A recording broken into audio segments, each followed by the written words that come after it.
Bachelors కొందరు try చేస్తుంటారు cook చేసుకోవడానికి.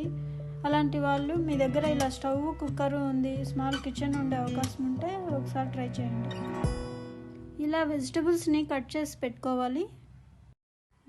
బ్రింజాలు, పొటాటో నల్లగా కాకుండా ఉండడానికి ఒక బౌల్లో వాటర్ తీసుకొని ఇలా వేసుకోవాలి. 1/2 స్పూన్ అల్లం తెల్లగడ్డ పేస్టు, స్పైసెస్, బే లీఫ్ అంటే బిర్యానీ ఆకు, అది మార్కెట్లో దొరుకుతుంది.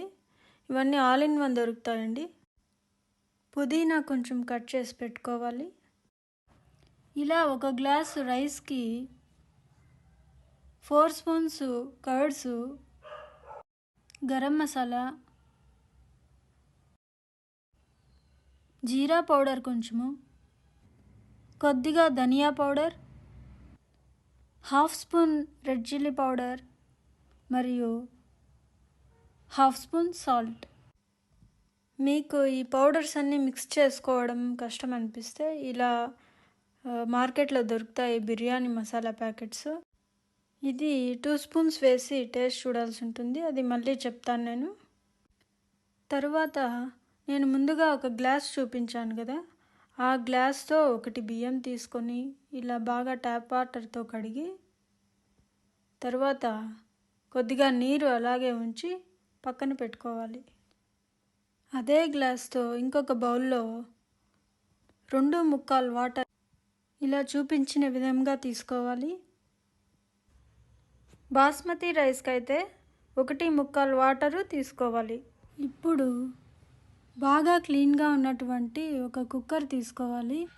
కొద్దిగా తేమ ఉన్నా కూడా అది ఆయిల్ హీట్ అయినప్పుడు మనకి పైనకి ఎగిరే అవకాశం ఉంటుంది కాబట్టి వాటర్ని పూర్తిగా ఎవాపరేట్ చేయడానికి ఆ కుక్కర్ని ఫ్లేమ్ పైన 10 సెకండ్స్ అలాగే ఉంచి ఇలా ఒక చిన్న గిన్నెలో 1/4 భాగం నూనెని ఒక కుక్కర్లోకి వేసుకుని ఆయిల్ ఓవర్ హీట్ కాకుండా ఫ్లేమ్ని సిమ్లో ఉంచుకోవాలి.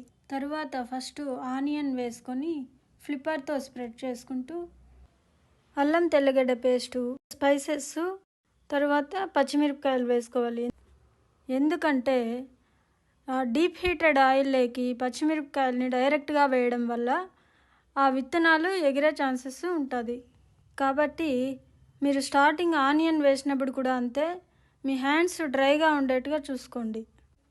ఇప్పుడు మనం ముందే వాటర్లో వేసుకున్నటువంటి బ్రింజాలు, పొటాటో పీసెస్ని వేసుకొని స్ప్రెడ్ చేసుకుంటూ 1 మినిట్ అయిన తర్వాత టమాటోని కూడా వేసి ఇంకొక 1 మినిట్ స్ప్రెడ్ చేసుకోవాలి. ఇలా మీరు కట్ చేసుకున్నవి కుక్కర్లో వేసేటప్పుడు మీకు ఈజీగా ఉండడానికి ఫ్లేమ్ని సిమ్లో ఉంచుకోండి. ఇప్పుడు మనం ఆ బియ్యము వాటర్లో నానబెట్టాం కదా, అది వాటర్ ఫుల్ ఉంచేసి ఆ బియ్యం కూడా యాడ్ చేసి కలబెడుతూ ఉండాలి. ఒక 2 టైమ్స్ అలా స్ప్రెడ్ చేస్తే చాలు. తర్వాత ఇప్పుడు పెరుగులో వేసుకున్న మసాలాను కూడా ఇందులోకి వేసేయాలి. కొలిచి పెట్టుకున్న వాటర్ని కొద్దిగా వేసుకొని క్లీన్గా వేసుకోండి. ఇప్పుడు మనం కొలిచి పెట్టుకున్నాం కదా వాటరు, అది కూడా వేసేయాలి. ఈ వాటర్ని బాగా మిక్స్ చేసి ఒక స్మాల్ స్పూన్ తీసుకొని కొద్దిగా టేస్ట్ చూడండి.